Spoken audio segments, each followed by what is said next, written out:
Damos gracias a Dios por la niñez, por la participación coordinada, gracias por la familia. La niñez es parte importante e integral de la iglesia, muy respetada, muy reconocida, tomada en cuenta. La niñez es modelo a seguir. Dice la Biblia que hay que ser como los niños y las niñas para ir al cielo. Yo siempre digo que la niñez son los feligreses más exigentes. Ellos esperan lo mismo que de abuelo y abuela y papá y mamá. Ellos esperan verticalidad, honestidad, rectitud, que lo que digamos sea consono con lo que hagamos. Así que de ellos es el reino de los cielos y esto es reino de Dios en medio nuestro. A un año de las elecciones generales del país ocurridas en noviembre del año pasado y antes de la ahora ex secretaria del DACO,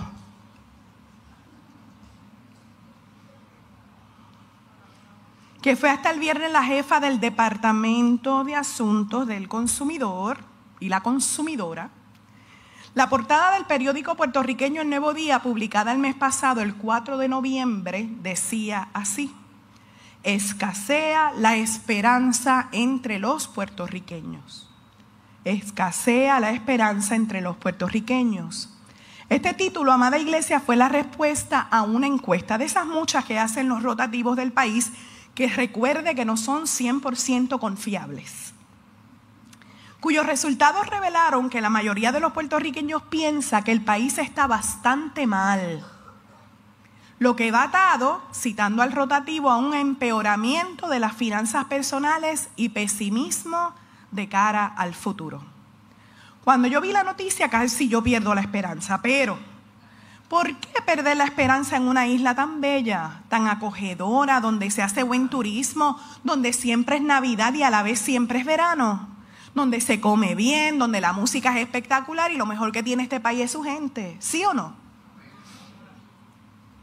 Estoy segura que algunos pueden pensar que estoy exagerando, pero hablemos la verdad. ¿Acaso no somos o podemos llegar a ser verdaderamente la isla del encanto, no solamente de nombre, sino en la realidad cotidiana? ¿Cuántos lo creen? Y si no lo logramos textualmente, al menos que nos esforcemos por ser la isla de la esperanza. Y eso sí, yo creo que lo podemos lograr y lo podemos hacer, revertir las encuestas de la desesperanza. ¿Por qué? ¿Y cómo hacerlo? Porque conocemos y servimos al Dios de esperanza. El Dios de esperanza es nuestro título para este culto y para el sermón de hoy, basándonos en Romanos capítulo 15, según vimos durante el orden de culto. Si usted me permite, yo quisiera citarlo nuevamente para beneficio de todos y así nos sentimos mejor ubicados, especialmente yo. ¿Les parece bien si lo hacemos así? Las cosas que se escribieron antes se escribieron para nuestra enseñanza, a fin de que tengamos esperanza por medio de la paciencia y la consolación de las Escrituras. Que el Dios de la paciencia y de la consolación, sigue diciendo Romanos en el capítulo 15, les conceda a ustedes un mismo sentir según Cristo Jesús, para que todos juntos y a una sola voz glorifiquen al Dios y Padre de nuestro Señor Jesucristo. Que el Dios de la esperanza, termina esta porción de Romanos 15, los llene de todo gozo y la paz en la fe, para que rebosen de esperanza por el poder del Espíritu Santo. Y damos gracias a Dios por su palabra. La carta a los Romanos es muy completa, muy profunda, muy textual, muy teológica, muy de aquellos tiempos y muy de nuestros tiempos. Fue escrita por el apóstol Pablo desde Corinto a la iglesia en Roma, una comunidad mixta de judíos y de gentiles que estaban enfrentando en ese momento, en el contexto particular para el cual fue escrita y cuando fue escrita, divisiones. El fin de la carta, de manera muy general, podríamos decir que es darle una explicación al evangelio para la salvación de toda la humanidad y no solamente de los judíos. Este asunto que permea en todas las escrituras tiene validez en Romanos porque había división. ¿Quién era más importante? Hoy día pasa lo mismo. ¿Quién tiene más valor en esta isla? Parece que unos tienen más valor que otros. Romanos enfatiza la justificación por la fe en Jesús. Es decir, nadie se salva por otro motivo que no sea la gracia del Señor. Y por lo tanto, para poder vivir efectivamente el evangelio como buena noticia de Cristo Jesús, y en Cristo Jesús hace falta buscar verdaderamente el sentido de ese evangelio según el apóstol Pablo lo presentaba. En fin, y a modo de resumen de lo que puede ser una clase del seminario muy larga, la Carta a los Romanos es un tratado teológico fundamental que aborda temas como el pecado universal, la gracia divina, el rol de la ley, el destino de Israel y la vida transformada en Cristo Jesús. Los problemas y los retos de esa iglesia los vemos a lo largo de todas estas porciones teológicas que pudiéramos vivir. Eran parte de los problemas sociales que había también dentro de la iglesia y viceversa. Dentro de la iglesia había problemas sociales y también en la sociedad vemos problemas como se ven en la iglesia. Es muy interesante decir esto porque es una manera de replicar lo que pasa hoy día también. Aún siglos antes y siglos después vemos que todavía está ocurriendo exactamente lo mismo. Divisiones. Alguna gente se trata mejor que otra. No nos juntamos todo el mundo. Y entre esos retos y desafíos, entonces la iglesia del Señor, en medio de los distintos escenarios posibles dentro y fuera de la iglesia, tiene que lidiar con divisiones que causan estragos. Y en el caso de la iglesia de Roma, si usted acude a los versos anteriores a los que estamos citando hoy, que no los leímos en el culto, la gente trataba y se dividía entre los débiles y los fuertes. Imagínese que usted venga un domingo en la mañana como hoy a la iglesia, que todo el mundo está precioso, si no están de rojo, están de verde, cualquier otro color, aquí todos los colores valen, hasta los del arco iris. Muy bien, estamos claros, ¿verdad? Y de acuerdo, muy bien. Y de momento yo vengo y digo, bueno, aquí se van a sentar los débiles, acá donde está el reverendo Ever es que se sientan los débiles, porque él es débil. Y acá los fuertes, porque es donde se sienta Jorge Muñiz, el profesor, y acá están los fuertes. Entonces, imagínense que usted lo clasifiquen de débil y a usted de fuerte. ¿Cómo usted se sentiría? ¿Cómo se sienten los fuertes? Fuertes. ¿Cómo se van a sentir? Pompeados. ¿Y cómo se van a sentir los débiles? Algunos van a decir, ay, sí, es verdad, yo me siento así. Ante estas situaciones, entre otras, el apóstol Pablo, y voy a parafrasearlo en la versión de la Biblia Barreto Hernández, le está diciendo, ¿por qué mejor no se acogen los unos a los otros como Cristo los acogió a ustedes? Es decir, déjense de boberías, de pamplinas, de cosas innecesarias e inservibles, ubíquense, mejor alíñense como los planetas, que esto de ser creyente y discípulos, quienes lo complican son ustedes mismos. No desvíen la atención de lo que vale e importa. ¿Cómo hace el gobierno de Puerto Rico hoy día? Ah, no, eso no está aquí. Disminuyendo, desvirtuando y exigiendo en la versión Barreto Hernández de lo que dice Pablo en Romanos, lo que no están dispuestos a dar. Como tratos preferenciales que a los débiles no le quisieron dar. ¡Oh, qué bochinche! Acójanse, recíbanse, únanse, sean uno, vivan como lo que son y deben ser, como comunidad, como iglesia, como casa, como pueblo, como cuerpo. Solo así serán como Jesucristo. Y solo así estarán verdaderamente sirviendo al Dios de la esperanza. Recuerden que lo que estoy citando es mi versión y mi lectura de lo que Pablo está escribiendo. Pero si lo vemos con una lupa para poder ampliarlo un poco más, yo creo que Pablo le está añadiendo algo más. Si ustedes se saben llamados y escogidos por Cristo, si ustedes se dicen ser imitadores de Cristo, por lo menos estamos tratando en esa búsqueda de ser como Cristo, de imitar a Cristo y de vivir como la mejor manera posible, la gente ve a Cristo a través de ustedes, de cómo son, de cómo viven, de cómo hablan, de qué deciden, de cómo comparten el Evangelio. Entonces, si ustedes dicen que le sirven al Dios de la esperanza, ¿acaso no están llamados, elegidos y enviados por Dios a compartir esa misma esperanza que han recibido? El mensaje de hoy no es tan difícil de descifrar. No en vano, Dios es el Dios de la esperanza. el agente de esperanza, el autor de la esperanza, el dueño de la esperanza, la fuente de la esperanza, para que tú y yo, habiendo recibido esa misma esperanza a través de Cristo Jesús, la tengamos, la vivamos y la compartamos.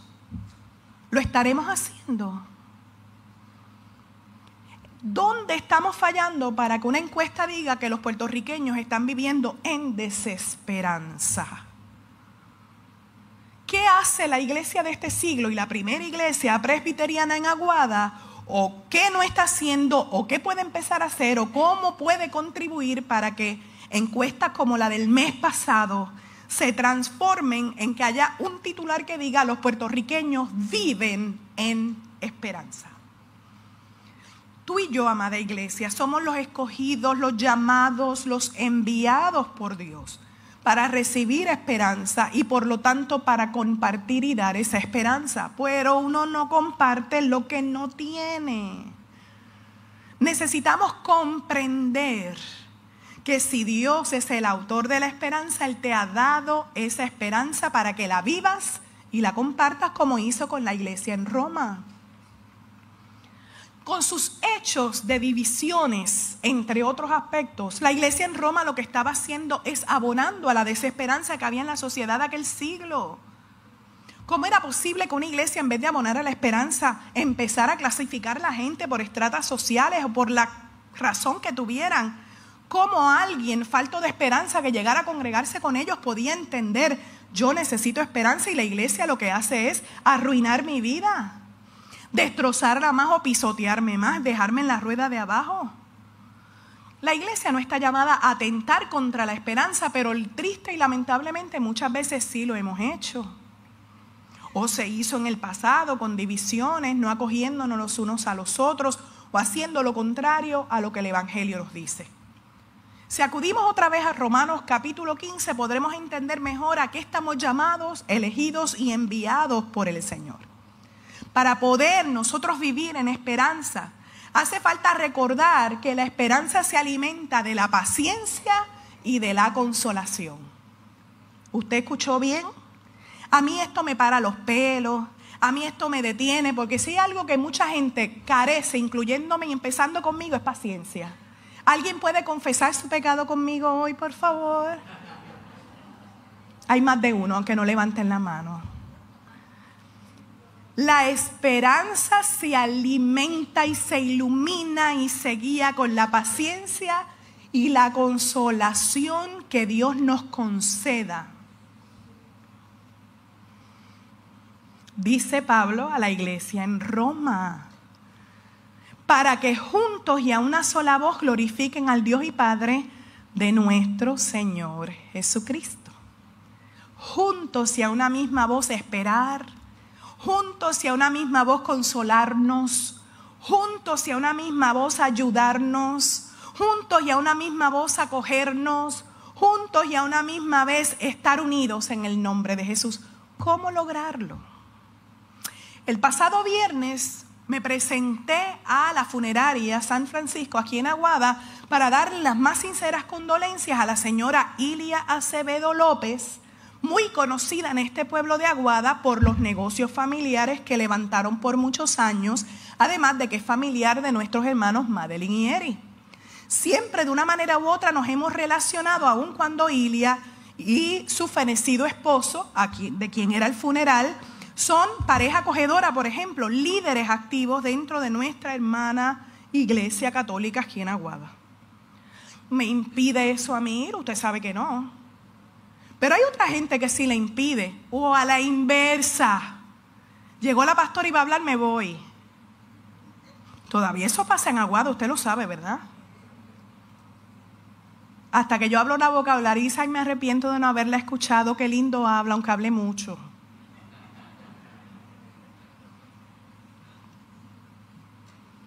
Y yo no fui en calidad de pastora, o sí, ni sé, yo estaba allí. Le di mis condolencias a Ilia y ella me dice: ¿tú puedes dar unas palabras esta noche?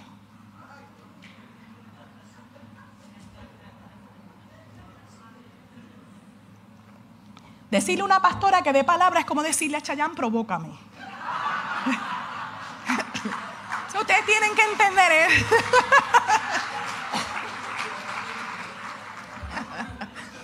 Ustedes tienen que entender que si alguien le pide a Chayanne cantar, él no va a venir aquí con el micrófono a capela y se va a preparar brutal. Así que yo empiezo a activar el corillo. En pocas horas, yo tenía otros planes. Así que viré los planes, me fui a casa a prepararme, a cambiarme y a llegar a las 6 de la tarde con mi cruzacalle, como hoy, para que todo el mundo sepa que ahí sí que llegó la pastora. El que se vaya ahí, que se vaya. La realidad, hermanos, que lo que quiero decir con esto, en medio del tema de la unidad, es como una gente católica práctica le piden a una pastora protestante que hable en un momento tan trascendental de su familia. Y yo digo, Dios, ¿qué yo voy a decir? Me piden palabras y no sé qué decir. A una comunidad que necesita escuchar de ti y que necesita saber que la iglesia tiene que ser una. No de palabras, sino de hechos. Que el asunto de ser uno, de vivir en comunidad, de tolerarnos, de respetarnos y que el espacio es para todos, tiene que ser una realidad. Y si de algo yo estoy orgullosa es de esta iglesia que lo ha cogido y lo ha entendido en el nombre del Señor. Aleluya.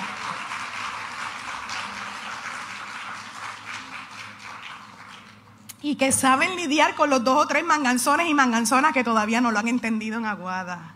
Pero Dios se va a encargar de ello.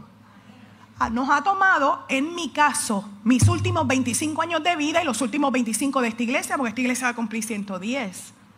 Pero ha tomado 500 años de historia, así que nos puede tomar 500 más.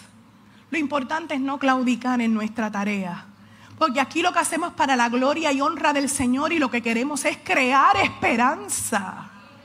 Y compartir la esperanza que el Señor nos ha dado. ¿Cuántos están dispuestos y dispuestas a continuar con esa tarea? Aleluya, gloria al Señor.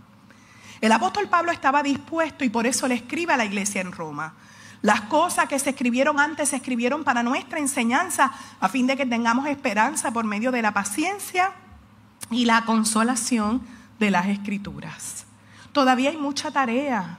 Tenemos que compartir lo que Dios nos ha enseñado a nosotros. ¿Cómo? Con paciencia y con consolación, porque haciendo eso de esa manera, dice Romanos, se produce y se crea esperanza. Pero hablar de esto en la iglesia no es tan difícil. ¿Qué tal si juntos trasladamos esto a otros escenarios? En un trabajo con un jefe difícil, en una crisis familiar, en una crisis de fe o existencial, o en alguien que dice, yo estoy tan vacío y tan vacía y tan deprimido y tan enfermo que no puedo sentir ni percibir lo que es la esperanza. Traslademos esto a la crianza que es tan retante y desafiante hoy, como muchos de ustedes lo están haciendo o están ayudando a sus hijos a criar. Traslademos esto a cualquier escenario de tu cotidianidad. Paciencia, consolación, enseñanza, perseverancia, firmeza y esperanza. Todo esto creado para ti y para mí por el Dios de esperanza. De esta manera, amada iglesia, se va a cumplir la oración que el apóstol Pablo le escribe a la iglesia en Roma. Que el Dios de la esperanza los llene de todo gozo y paz en la fe, para que rebosen de esperanza por el poder del Espíritu Santo. Aleluya. Ahora se supone en este libreto que definamos esperanza. Pero yo no traje ninguna definición, usted me va a ayudar. Usted va a buscar la mejor palabra que describa esperanza. ¿Estamos listos? Bueno, vamos a ver. ¿Quién empieza? Si yo bajo y voy tipo Chayanne, me tardo en subir entonces la transmisión. Vamos a ver, ¿quién me ayuda? Ustedes tímidos no son. Confianza, gracias Rafi. El aplauso para Rafi por ser el primero. ¿Qué es esperanza? Vamos a construir juntos una definición. Daisy. Fe, muy bien. ¿Quién sigue? Esperar. ¿Qué más? Confianza en el Señor plena. ¿Quién dice por aquí algo más? Cristo la esperanza, muy bien. ¿Algo más? Alivio. ¿Quién dijo algo aquí? Paciencia. ¿Eso tú dijiste, Noel? Noel, tú eres un tipo paciente, yo te creo a ti. Sarita. Armonía, muy bien, Sara, excelente. Génesis? Creer, muy bien, y eso es fe, excelente. ¿Alguien quiere decir algo más? Actuar, muy bien. ¿Qué más, Sarita? Amanda, ¿cuál? Amor, ay, qué lindo, los niños y las niñas me llenan a mí de esperanza. Gracias a todos por participar. La Biblia habla ampliamente de la esperanza, pero si lo fuéramos a resumir, es un estilo de vida, punto, no hay más que buscar ahí. Es una oportunidad que nos da Dios de ser regenerados. Por lo tanto, es como nacer de nuevo, es empezar de nuevo una y otra vez y cuantas veces sea necesario. Hay gente que no le gusta empezar otra vez. Hay gente que está tan acelerada que lo único que quiere es seguir en la vida, y a veces la vida misma se encarga de detenernos. Y muchas veces tenemos que empezar otra vez. Tengo que volver a la iglesia, tengo que ir a otra congregación, un trabajo a esta edad nuevo. Me quedé sin empleo a los 50 años, ¿quién me va a emplear si ya estoy vieja? No me pueden votar por eso, ¿saben? Y muchas veces, hermanos y hermanas, no importa la edad ni la circunstancia, nos ha tocado empezar de nuevo. La esperanza es esa capacidad que de Dios nos da y trabaja en nosotros de ser regenerados, una nueva vida. Por eso Él es el Dios de la esperanza y por eso es el gran esperanzador de todos. Por eso nos llama a eso, a que seamos portadores, proveedores. Lo que el doctor Donald Camps llama agentes de esperanza. Tú y yo agenciamos la esperanza. Si tomamos la esperanza como un estilo de vida, es más fácil para poder hacerlo. Uno de los mayores exponentes del tema de la esperanza es el teólogo Jürgen Moltmann, que dice que el estilo de vida mejor para poder ser compatible con la esperanza es el estilo de vida del Evangelio de Jesucristo. Si seguimos la línea de pensamiento que ustedes traen para definir la esperanza es convicción según la teología, es certeza, es permanecer en ella, no es solamente emociones, es acción. Y una de las definiciones más cortas y profundas de esperanza que a mí siempre me gusta citar es la que leí una vez en un libro escrito por el doctor Neil Pembroke, que dice: la esperanza es la profunda convicción religiosa de que Dios no ha renunciado. Dios no se quita para que tú no te quites. ¿Qué tienes que hacer? ¿Un tratamiento? ¿Enfrentar el cáncer otra vez? ¿Qué tienes que hacer? ¿Tomar una decisión sobre tu familia? ¿Sobre tu salud? Pues lo podemos hacer en esperanza, con la profunda convicción de que Dios no ha renunciado a ti, de que Dios no ha renunciado a tus sueños, de que Dios no ha renunciado a tus oraciones, de que Dios no renuncia a tu clamor y a tus lágrimas. Podemos vivir en esperanza, porque vale la pena servirle al Dios de la esperanza. Dios no se ha quitado, Él persevera en ti y en mí.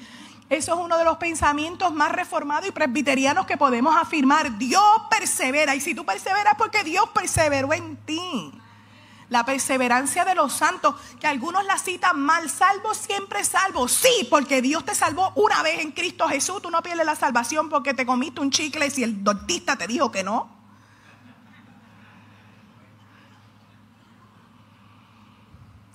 Por eso, amada iglesia, yo soy como soy. Yo vivo, predico y no permito que me reduzcan a Dios, a mi conducta, a mis emociones, a mis habilidades. Todo lo que yo soy, lo que tú eres, lo que somos como iglesia, es por el Dios de la esperanza al que le servimos. Porque Dios es fiel, porque Dios es firme, porque persevera en ti más allá de ti mismo. Mira que tú y yo hacemos porquerías en esta vida. Y Dios no renuncia a ti. Qué honor sabernos llamados, escogidos y enviados por el Dios de la esperanza. Porque esto es para cogerlo en serio. La vida en Cristo es para cogerla en serio. La iglesia es para cogerla en serio. El evangelio es para cogerla en serio. Y el reino de Dios más serio todavía aún. Hoy tú y yo estamos convocados una vez más a compartir la esperanza. Pero no podemos hacerlo si no la estamos viviendo. Tenemos que enfrentar un demonio, un enemigo, que es la desesperanza. Y sin duda estamos en una crisis de esperanza. Estar desesperado no es lo mismo que no tener esperanza. La desesperación es lo que nos da mucho cuando no tenemos paciencia. Pero esa desesperanza es ese sentido de impotencia que no se le quita, muy parecido a la depresión que muchos sienten, que no pueden mover un pie. que no pueden hacer nada, que nada les causa gracia y que Dios se ocultó de su vida. Por eso la desesperanza actúa junto con la apatía, la vergüenza y la frustración. Hay gente perdiendo la esperanza a nuestro alrededor. Tal vez aquí hay alguien perdiendo la esperanza hoy.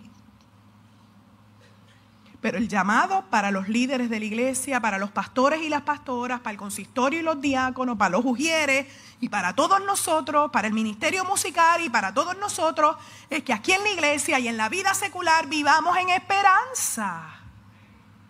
Y que todo lo que amenace esa estabilidad de la esperanza, tú y yo la podamos entender y combatir en el nombre del Señor, como le estaba haciendo el apóstol Pablo, aún a la distancia, a la iglesia en Roma. Dice la teología de la esperanza que la disposición humana es a la esperanza y no a la desesperanza. Por lo tanto, si está ocurriendo lo contrario a nuestro alrededor, donde nos quieren meter la desesperanza por ojo, boca y nariz, eso es contra natura. Eso es producto del pecado y la maldad humana. La desesperanza es la ausencia de Dios. Y yo quiero que tú pienses por un momento cuando tú no tenías a Dios como opción en tu vida.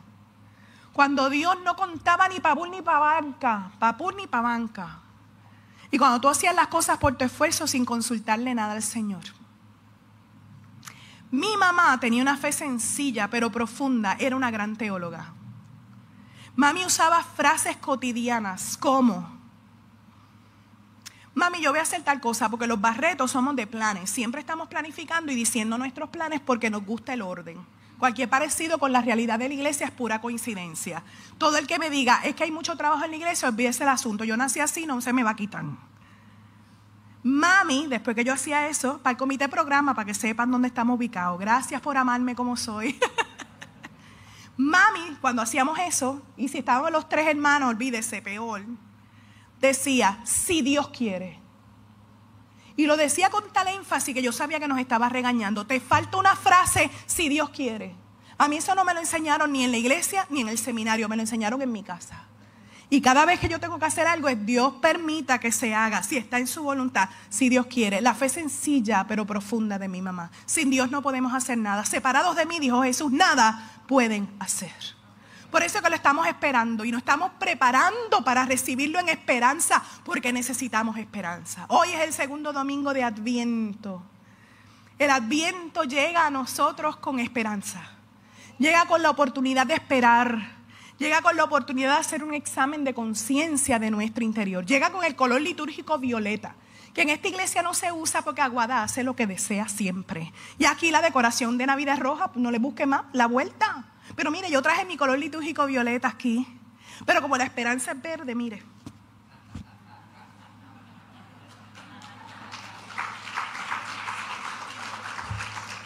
El violeta significa reinado de Cristo o el sufrimiento de Cristo. Y nos unimos al sufrimiento de mucha gente, pero con el Dios de la esperanza. El camino debe ser preparado y va a ser preparado por ti. ¿Hay desesperanza a tu alrededor? Preparemos el camino, como decía Juan el Bautista. Cristo está aquí para traer esperanza. Que no haya obstáculos. Y si sientes, hermano y hermana, que te encuentras en el desierto, como hacía Juan, no veas el desierto como un demonio. Míralo como la oportunidad de que nos detengamos por un momento de las redes sociales, del ajoro del trabajo, del mucho que hacer en la iglesia, que en Navidad hay tantas cosas que hacer para escuchar la voz del Señor. Y Dios está aquí para prepararnos. Dios está aquí para que tú y yo recibamos esperanza. Dios está aquí para hacernos entender que vinimos a aprender, a reafirmar nuestra fe y nuestro llamado en ser agentes de esperanza.